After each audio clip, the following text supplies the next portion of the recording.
Hello students, welcome to another class of biology. आज के class में हम लोग पढ़ेंगे मेल रिप्रोडक्टिव ऑर्गन्स के बारे में। तो यहाँ पे जो ऑर्गन्स होते हैं मेल रिप्रोडक्टिव सिस्टम में, उनमें कुछ ऑर्गन्स ऐसे हैं जो मेल गैमेट्स को प्रोड्यूस करेंगे और कुछ ऑर्गन्स ऐसे हैं जो लोग उस मेल गैमेट को डिलीवर करेंगे to the site of fertilization, यानी जहाँ पे मेल और फीमेल जर्म सेल्स का यूनाइट होगा उस जगह तक पहुंचाने के लिए कुछ मेल ऑर्गन्स काम करते हैं। तो स्टार्ट करेंगे। तो सबसे जो इम्पोर्टेंट सेक्स ऑर्गन होता है दैट इज द टेस्टिस। इसको गोनाड भी बोला जाएगा। ये टेस्टिस क्या काम करता है? ये स्पर्म और जो जर्म सेल होते हैं इसको प्रोड्यूस करता है। टेस्टिस लोकेट होता है हमारे एब्डोमिनल कैविटी के बाहर, जिसको स्क्रोटम बोला जाता है। वहां पे ये टेस्टिस देखा जाएगा। तो ये जो रीजन है कि टेस्टिस लोकेट होता है outside the abdominal cavity, because sperm formation होने के लिए एक लोअर बॉडी टेम्परेचर की जरूरत है, 2 degree lower than our normal body temperature. तो इसी टेम्परेचर को अचीव करने के लिए लोअर बॉडी टेम्परेचर को टेस्टिस होता है हमारे एब्डोमिनल कैविटी के बाहर। तो during the time of puberty, जब 12-14 साल में प्यूबर्टी का ऑनसेट हो जाएगा, उस टाइम में टेस्टिस स्टार्ट करता है स्पर्म्स को प्रोड्यूस करना। तो टेस्टिस का और एक इम्पोर्टेंट फंक्शन होता है, ये प्रोड्यूस करता है एक हार्मोन जिसका नाम है टेस्टोस्टेरोन, और इसको हम एंड्रोजन हार्मोन बोल के भी बोलते हैं। ये टेस्टोस्टेरोन का जो फंक्शन होगा, ये हेल्प करेगा टेस्टिस को स्पर्म प्रोडक्शन करने के लिए, और उसके साथ मेल में जो सेक्सुअल कैरेक्टर्स डेवलप होते हैं during the time of puberty, वो सबको भी शो करता है ये टेस्टोस्टेरोन। सो ये एक स्ट्रक्चर है मेल रिप्रोडक्टिव ऑर्गन्स का, साइड व्यू है। तो यहाँ पे देखिए, ये है ऊपर एब्डोमिनल कैविटी, और ठीक कैविटी के आउटसाइड ये नीचे तरफ टेस्टिस प्रेजेंट है। तो ये है टेस्टिस, पिक्चर में दिख रहा है, और ये जिस सैक में प्रेजेंट है इसको बोला जाता है स्क्रोटम। अब टेस्टिस में during the time of puberty, उसके बाद स्पर्म प्रोडक्शन स्टार्ट हो जाता है। अब ये स्पर्म एक बार प्रोड्यूस होने के बाद ये जाएगा एक लॉन्ग ट्यूबुलर स्ट्रक्चर में।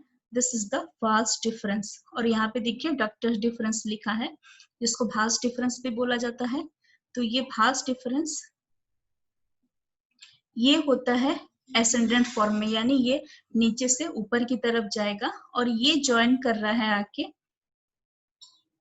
यहाँ पे जो स्ट्रक्चर है यूरेथ्रा, उसको ये ज्वाइन कर रहा है। So this is the urinary bladder, यहाँ पे यूरिन स्टोर होके रहता है।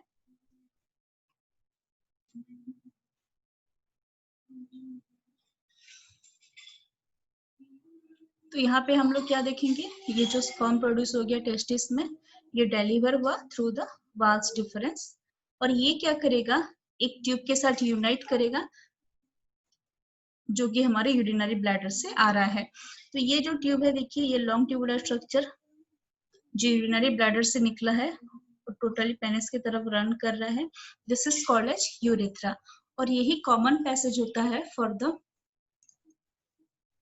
Passing of both sperm and urine. तो अभी हम लोग देखेंगे कि इसके पैथ में और क्या क्या आएगा। तो ये देखिए, ये है टेस्टिस, एक बार यहाँ पे स्पर्म फॉर्मेशन हुआ। अब ये sperm through this vast difference, ये जो ट्यूबुलर स्ट्रक्चर दिख रहा है, ये आ गया टुवर्ड्स द यूरेथ्रा। अभी यहाँ पे क्या होगा, रास्ते में उसको बहुत सारे ग्लैंड्स मिलेंगे, जैसे कि एक ग्लैंड है सेमिनल वेसिकल, यहाँ पे आपको पिक्चर में दिख रहा है, ये ठीक यूरिनरी ब्लैडर के पीछे तरफ प्रेजेंट होता है। एक और ग्लैंड है that is the prostate gland, ये देखिए ये दो ग्लैंड्स हैं। तो यहाँ पे सेमिनल वेसिकल कुछ फ्लूइड प्रोड्यूस करेगा, और ये प्रोस्टेट ग्लैंड भी कुछ फ्लूइड प्रोड्यूस करेगा। ये जो फ्लूइड्स और सिक्रेशंस होते हैं वो लोग ऐड हो जाएंगे उस स्पर्म के साथ, और टोटली जो हमारा फॉर्मेशन होगा दैट इज कॉल्ड एज सीमेन।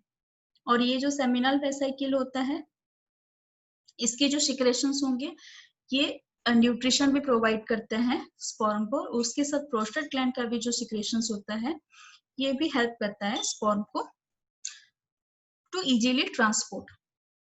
अभी एक फ्लूइड मीडियम में स्पर्म आ गया, जिस वजह से कि इसका जो ट्रांसपोर्ट होता है थ्रू यूरेथ्रा वो इजी हो जाता है, और उसके साथ फ्लूइड हमारा न्यूट्रिशन भी प्रोवाइड करेगा।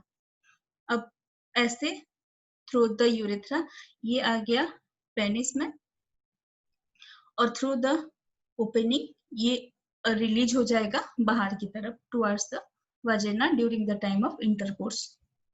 अब हम लोग देखेंगे स्पर्म का स्ट्रक्चर। स्पर्म एक टाइनी बॉडी होता है जहाँ पे मेनली जेनेटिक मटेरियल्स प्रेजेंट होते हैं, और ये उसका हेड पार्ट होता है, और ये जो एक लॉन्ग टेल लाइक स्ट्रक्चर होता है ये हेल्प करेगा उसको मूव करने के लिए, मतलब इनसाइड द यूटेरस या वाजिना सर्विक्स और फीमेल रिप्रोडक्टिव पार्ट्स में मूव करने के लिए यही टेल उसको हेल्प करता है। This is all about the male reproductive organs.